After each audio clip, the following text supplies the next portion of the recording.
Macavity एक रहस्यमयी cat. इसके क्वेश्चंस हम करते हैं। क्वेश्चन नंबर 1 देखेंगे पहले। क्वेश्चन नंबर 1 है वर्किंग विद द पोएम में read the first stanza and think. जो पोएम है उसका पहला स्टैंजा पढ़ें और फिर देखें कि is Macavity a cat really, क्या मैकेविटी एक सच्ची कैट है। सेकंड क्वेश्चन है if not who can Macavity be. तो क्या मैकेविटी एक सच में कैट है। तो जब हम पोएम पढ़ें तो हमें पता चलेगा कि मैकेविटी जो पोएट बता रहे हैं वो कैट है, लेकिन उसका जो नेचर है यानी जो जैसे वो कर रही है काम वो कैट की तरह नहीं है बल्कि किसी और चीज की तरह है। तो हम कह सकते हैं that no Macavity is not a cat really. नहीं, मैकेविटी सच में कोई कैट नहीं है। और सेकंड क्वेश्चन है if not who can Macavity be, यानी अगर मैकेविटी कैट नहीं है तो मैकेविटी क्या हो सकती है। तो हम सेकंड क्वेश्चन का आंसर कर सकते हैं Macavity is just a fictional character created by the poet whose actions resemble those of a crooks। यानी मैकेविटी एक कैट नहीं है बल्कि मैकेविटी एक फिक्शनल कैरेक्टर है, यानी काल्पनिक चरित्र है, काल्पनिक कैरेक्टर है। फिक्शनल मतलब होता है जिसकी कल्पना की हो, सिर्फ रियल नहीं हो, जो कि क्रिएट किया गया है पोएट के द्वारा और उसके एक्शन एक दुष्ट की तरह हैं। क्रूक मतलब होता है दुष्ट, तो उसके जो एक्शंस हैं वो दुष्ट लोगों की तरह हैं, जो अच्छे लोग नहीं हैं उनकी तरह हैं। तो ये क्वेश्चन 1 का आंसर है। क्वेश्चन 2 देखते हैं हम। क्वेश्चन 2 है कंप्लीट द फॉलोइंग सेंटेंसेस, यानी जो ये सेंटेंसेस दिए इनको कंप्लीट करना है। जैसे कि पहला है a master criminal is one who can defy the law. एक जो बड़ा क्रिमिनल होता है, बहुत बड़ा क्रिमिनल, वो लॉ को डिफाई करता है, यानी कि लॉ की नहीं मानता। कानून, लॉ मतलब होता है कानून, तो कानून को नहीं मानता। Who can defy law,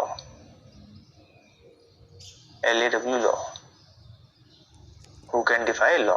second है the Scotland Yard is baffled because, ये स्कॉटलैंड यार्ड परेशान हो गई है, क्यों? क्योंकि whenever they reach the scene of the crime they cannot find Macavity. तो ये इसका आंसर है कि जब भी वो अपराध की जगह पर पहुंचते हैं, सीन ऑफ क्राइम का मतलब होता है अपराध की जगह, तो वो वहां पर मैकेविटी को नहीं पाते। तो ये इसका आंसर है जो हमने अंडरलाइन किया हुआ है यहां से यहां तक, ये हमने यहां लिखना है। थर्ड है dash because Macavity moves much faster than them. तो इसका मीनिंग है nobody can catch Macavity at the scene of crime. हम यहाँ लिख सकते हैं डैश में nobody can catch Macavity at the scene of crime.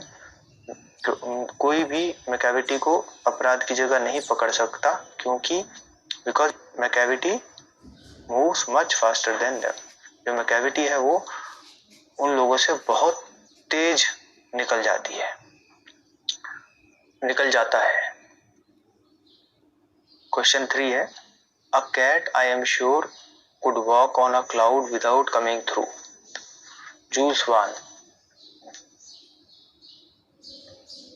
Which law is Macavity breaking in the light of the comment above?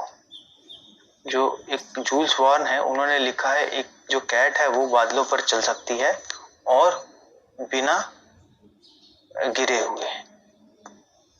तो ये जो Macavity है वो भी ऐसा ही कुछ कर रही है। तो वो किस लॉ को, यानी जो हमारे जो लॉज बने हुए हैं साइंस के, वो किस लॉ को डिफाई कर रही है या किस लॉ को ब्रेक कर रही है। तो वो लॉ ऑफ ग्रेविटी को ब्रेक कर रही है।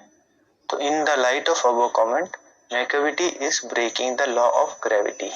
जो लॉ ऑफ ग्रेविटी है, गुरुत्वाकर्षण का नियम, जिसमें कोई भी बॉडी या कोई भी इंसान या कोई जानवर अर्थ के ऊपर खिंचा हुआ चला आता है, कोई भी हवा में खड़ा नहीं रह सकता। लेकिन मैकेविटी इसको डिफाई करती है, इसको ब्रेक करती है और हवा में बिना किसी सहारे के रह सकती है। क्वेश्चन 4 है, read stanza 3 and then describe Macavity in 2 or 3 sentences of your own. तो स्टैंजा 3 पढ़ना है और उसके बाद मैकाविटी को हमें मैकाविटी के बारे में हमें 2 या 3 सेंटेंसेस लिखने हैं अपने आप। तो हम ये लिख सकते हैं कि Macavity is a ginger cat. अगर हम स्टैंजा 3 पढ़ेंगे तो हमें पता चलेगा कि मैकाविटी एक जिंजर कैट है who is very tall and thin with sunken eyes and brow deeply lined with thought। यानी मैकाविटी एक जो जिंजर स्पीशीज होती है कैट की, उस स्पीशीज यानी प्रजाति की कैट है जो कि लंबा है और पतला है, और उसकी आंखें अंदर धसी हुई हैं, और उसकी जो आईब्रो है यानी जो उसकी भौहें हैं, आंखों के ऊपर जो बाल होते हैं, वो बहुत ऊपर उठे हुए हैं। ऐसे लगता है जैसे वो कुछ सोच रहा है। It's coat is dusty,